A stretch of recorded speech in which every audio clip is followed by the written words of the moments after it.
on the book. Thank you so much, Mr. Prime Minister, for not only coming here, but for sharing with us and doing so in such a personal manner. I think sometimes, we see things on TV or we watch them on the internet, but we don't feel it as closely as we would if we were to experience it direct. And what you've shared is very, very, very powerful. So I want to thank you.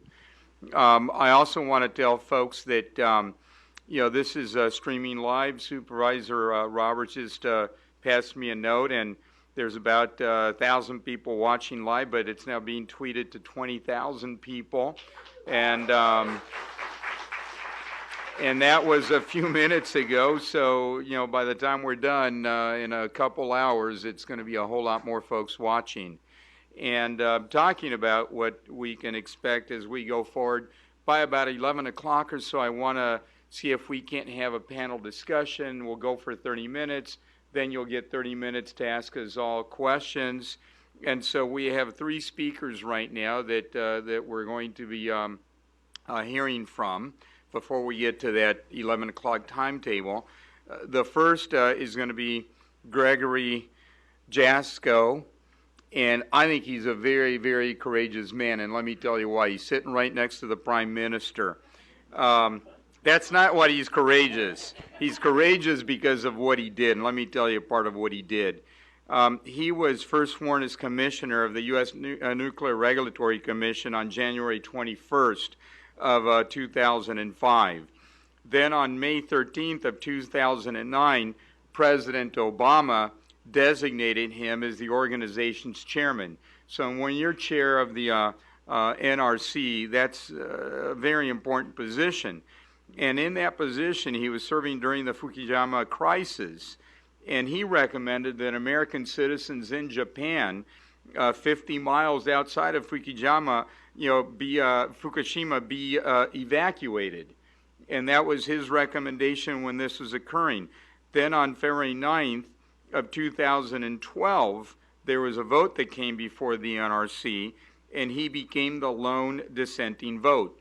And that vote was a vote where they were going to look at licensing a new power plant, which has not been licensed in this country in over 30 years.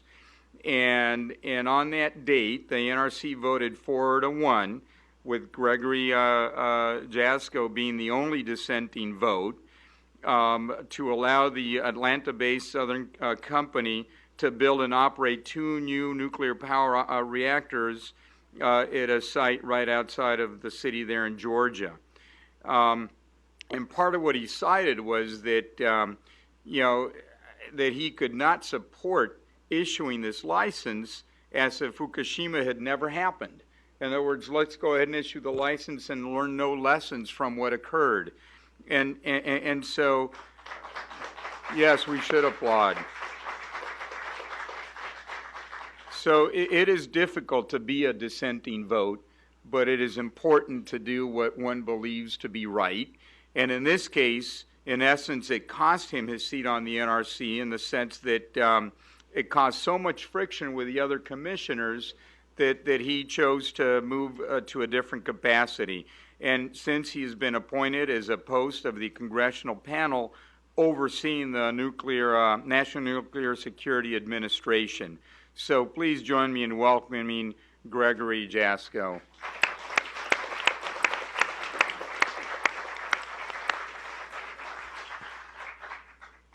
Well, thank you, Mayor Polito, for that introduction. I feel like that's better than what I was going to say, so I might not say anything.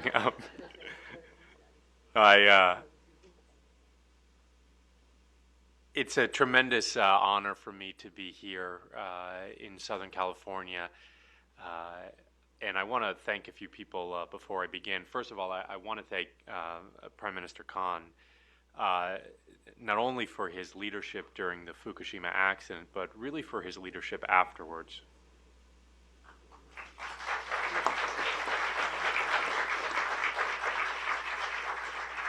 And I also want to thank Mayor Polito and Supervisor Roberts for helping to organize this and inviting us here.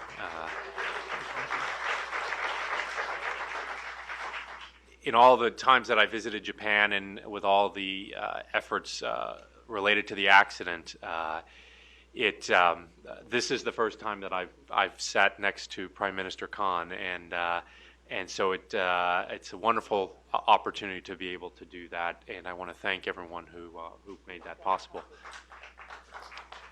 And I do want to also thank Torgen Johnson, who called me up one day and said, I would love for you to be able to get together with Prime Minister Khan, and I said, sure. And I wasn't sure that was ever going to happen, but it did, and I want to thank him for doing that, and I think it's a wonderful thing that he was able to do.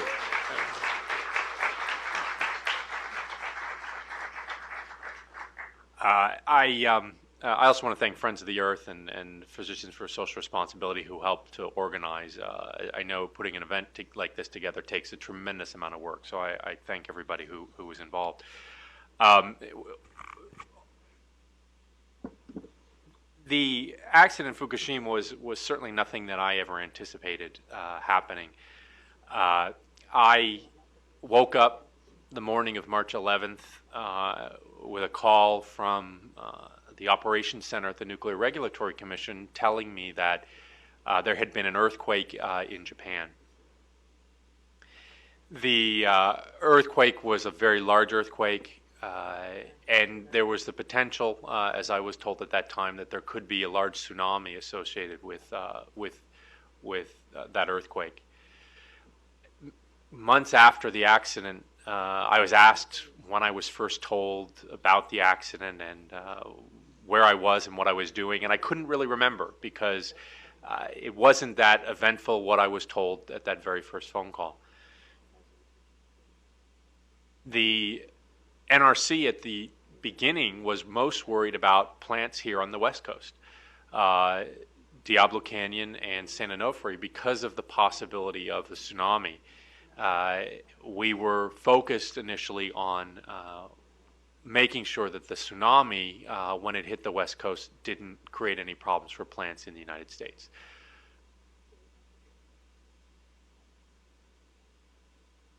The accident, in fact, didn't create a large tsunami wave. It was well within the levels that could be expected.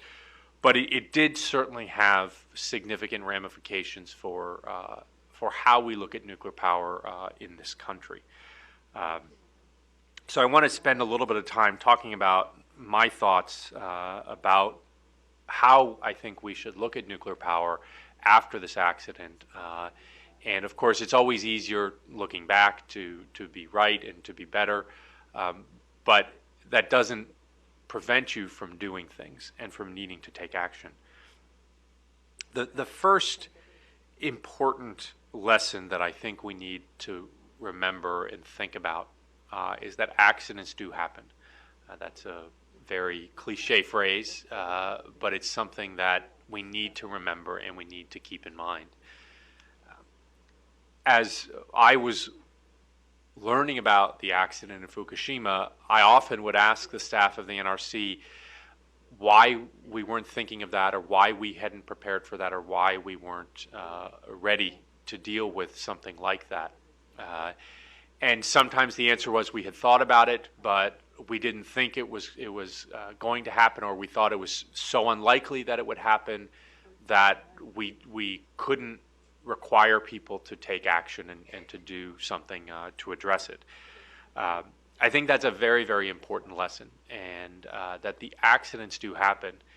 And so it led me to begin to think a little bit more about nuclear power and how we deal with safety of nuclear power plants. And my thinking evolved significantly after the accident and during the accident. And I thought it was very important that we begin to look at not just the likelihood of something happening, but to focus more extensively on what can happen and what goes wrong. In most of the requirements for nuclear power plants in this country, they are required to deal with accidents. and to deal with certain accident scenarios. But not all plants are required to deal with some of the most severe accident scenarios. And that creates a bit of a challenge because when you get a very severe kind of situation like a large earthquake followed by a very large tsunami, you wind up putting the plant in a configuration it was not designed to deal with.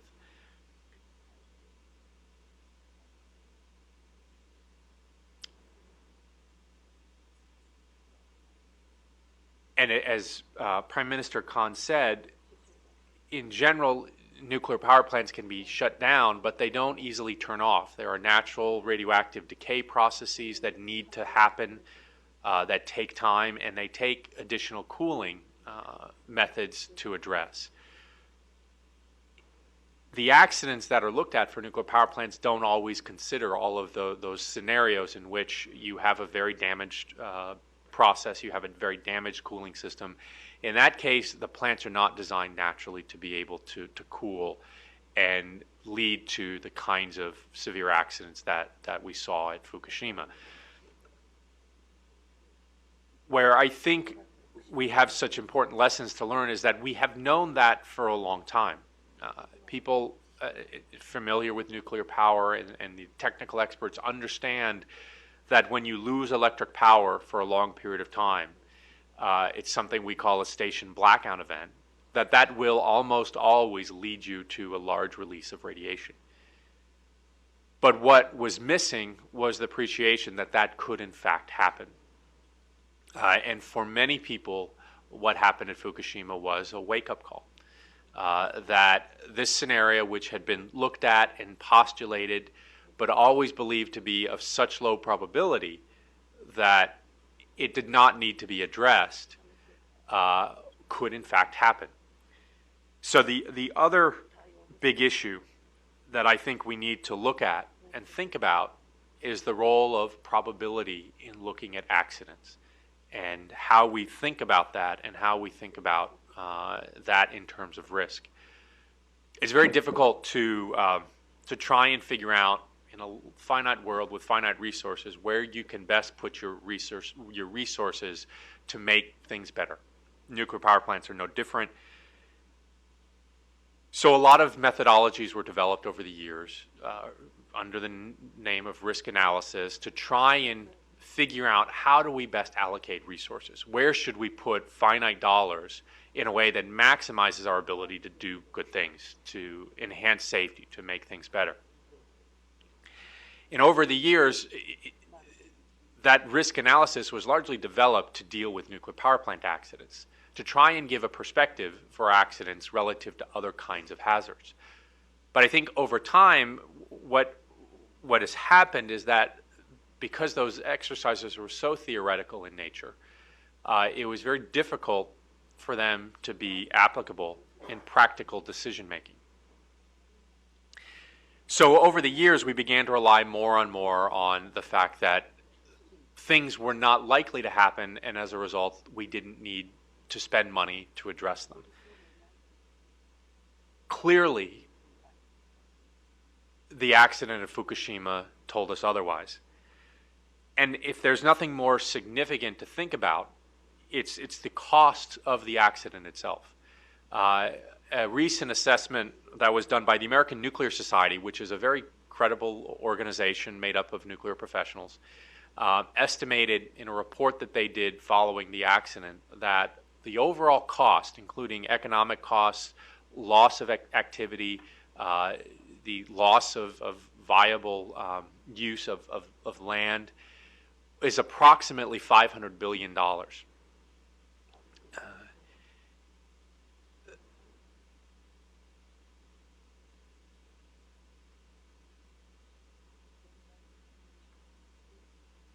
And I'm sorry, the reason I'm pausing is so the translation can happen. So I apologize for those of you, but I think it's important for them to be able to keep up. They do a lot of work to do this translation. It's not easy. The $500 billion is a tremendous sum, and that is only a minimum, and it depends largely on how long nuclear power stays offline in Japan. Likely that cost estimate would go up the longer they stay in the current configuration. So when we're dealing with nuclear power plants, what we're dealing with is a situation in which you have very unlikely events that can have very, very significant consequences.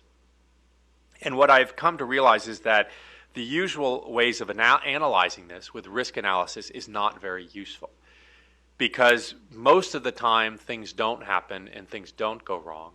But when the one thing does that nobody can predict because it surprises everyone, the consequences are tremendous. So as the accident developed and as we began to learn more and more, one of the lessons that I understood and began to believe more than anything was that we had to pay much, much greater attention to the consequences of an accident, to the economic impact, and to the personal hardship that can be placed on people. Unfortunately, that is very difficult to put into numbers. It's very difficult to design regulations around that. So there has been a lot of resistance to thinking more about doing those things. And when I was at the Nuclear Regulatory Commission, there was resistance to looking more significantly at these kinds of things. And I think that's a mistake, and I think it's unfortunate that we have not done more to consider those aspects of nuclear accidents.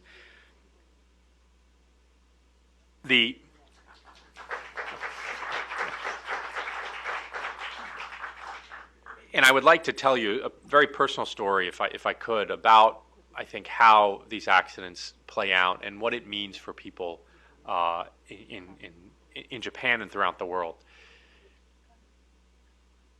I was, in the role as chairman, tasked with helping the U.S. government deal with a response to the accident in Japan, tasked with helping lead the NRC in dealing with the aftermath in the United States, and tasked with helping lead a group of people who went to Japan to help provide assistance and recommendations to the Japanese government.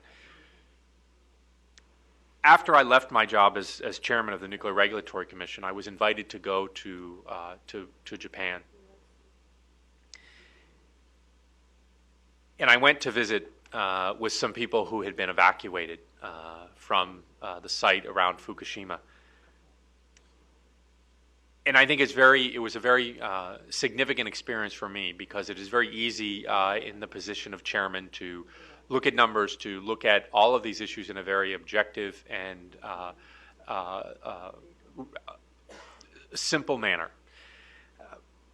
But when I was in Japan, I met with a family who had been evacuated from the Fukushima site. And it was a grandmother and a grandfather.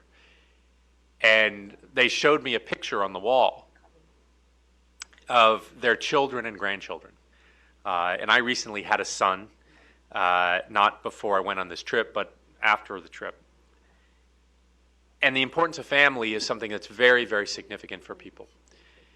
And this person told me that before he evacuated, he lived in the same town as his children and his grandchildren. After the accident, they all moved to different places. He was living with his wife in a temporary housing area, but his children and grandchildren had to move to another area for jobs, for work, to continue on with their life. These are not often the stories that we hear about this accident. But these are, in the end, the people who are most affected by the accident. So as we think about nuclear power plants, what we need to think about is ways that we can prevent that situation from happening. And not prevent it in a probability way, but prevent it in an absolute way.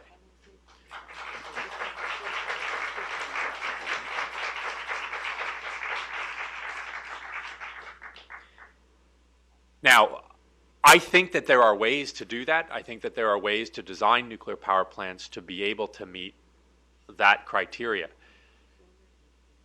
I think that would be difficult, it would be costly, and it would be expensive.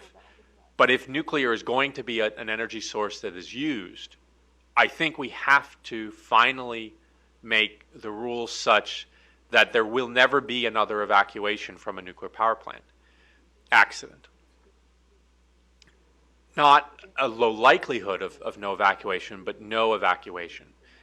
And in many ways, the rules around nuclear power plants say that, but not in all cases. In some cases, the plants are designed to make sure that you don't have accidents that can lead to evacuations. But in other cases, that does not exist.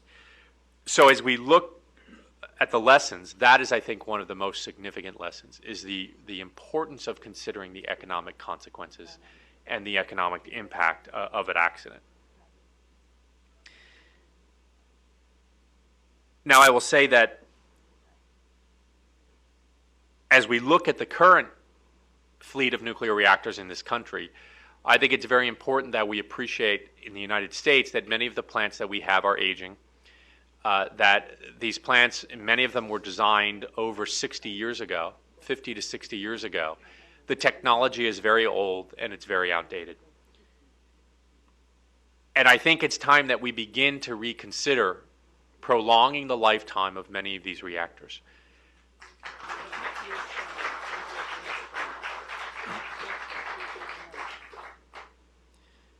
Over the years, the process of reviewing and extending the licenses of nuclear power plants has been focused on a very narrow set of issues. I think if we were to look more broadly at re-examining each reactor based on a modern set of safety standards, that in many cases we would see plants that would no longer be able to be licensed and to operate. Now, I don't think that's going to happen in this country, but I think it's something that we should seriously consider. So as we look at the impacts of the accident, I think it's very important to keep in mind, as I said, just to summarize a number of very important lessons. One is that accidents do happen. I once looked up the word accident. It comes from the Latin, and I studied Latin a long time ago, so my Latin isn't very good. But it comes from the Latin verb to happen. And over the years, that word has come to mean accident. The Latin root is really happens or happenings or things that will happen. And that's, of course, that's what accidents are. Accidents do happen. And it's important for us to learn that lesson. I think many people in the nuclear industry after the Fukushima accident did learn that lesson. I think many people did not. I think in this country in particular, there are a number of people who continue to believe that the accident was isolated to Japan and that the impacts are not to be felt in the United States. My experience is that that is very, very far from the truth. There are, in fact, significant lessons for the U.S. plants. While I was chairman, I led the creation of a task force to examine lessons for nuclear power plants in the United States. There were 12 major lessons that were identified. Number one, one of those, a very significant one, was that the Nuclear Regulatory Commission needed to stop using voluntary initiatives on the part of the industry as a replacement for regulations. And many of the things that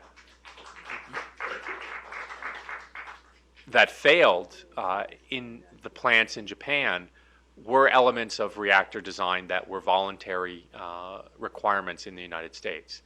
And I was proud of the fact that during my time at the NRC, we changed a number of those and made some things binding requirements on nuclear power plants. But many of those 12 recommendations are still to be addressed and still to be fully implemented.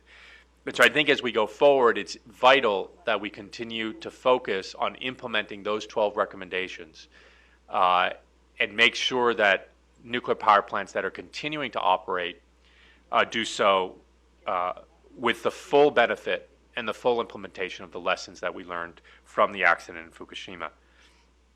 Finally, I just want to touch on an issue that did come up during my time as chairman, and that is how do we deal with the licensing of new nuclear reactors in the United States. Currently, there are 4 plants being constructed in the southeastern part of the United States. I did not support the licensing of those reactors. I did not support them because I believe that we had not yet fully implemented the lessons from Fukushima. And I thought that before we move forward, it was vital that each of those designs was modified and corrected to address all of those recommendations that I mentioned to you that were identified by a very select group of staff at the Nuclear Regulatory Commission. Given that we had not completed that work, I did not think it was appropriate to move forward with licensing of those reactors until we had completed that work. As you heard from Mayor Polito, that I was not supported by my colleagues on the commission, but it is still what I feel was the right decision. And I do worry that as those plants continue to be built and constructed, they will begin operating before all of the lessons have been implemented from Fukushima in the United States. And I think that sends a very bad signal about the importance of implementing those recommendations and the speed and the effort at which we need to do that. So I just want to close on somewhat of a positive note. I never thought that I would be in the middle of a nuclear crisis as I was.